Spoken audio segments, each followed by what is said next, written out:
The war in Gaza is continuing unabated, with thousands having been killed and injured.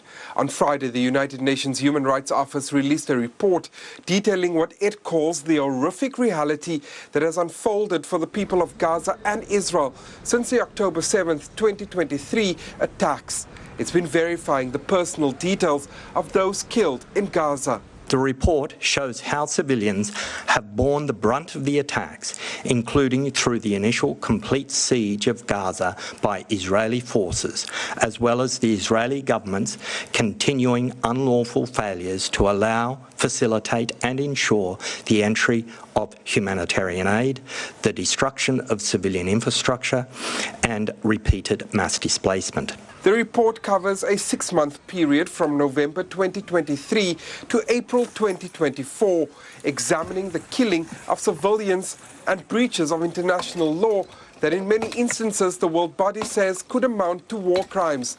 The world body says 44% of the victims killed were children, with the biggest single category aged between 5 and 9 years old.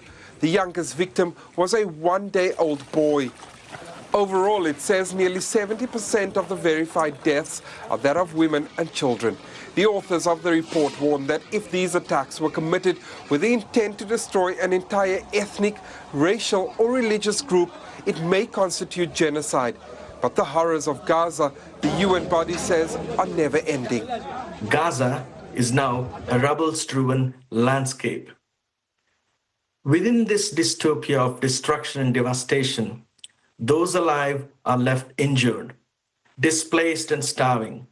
Women, men, children do not have access to adequate water, food or health care.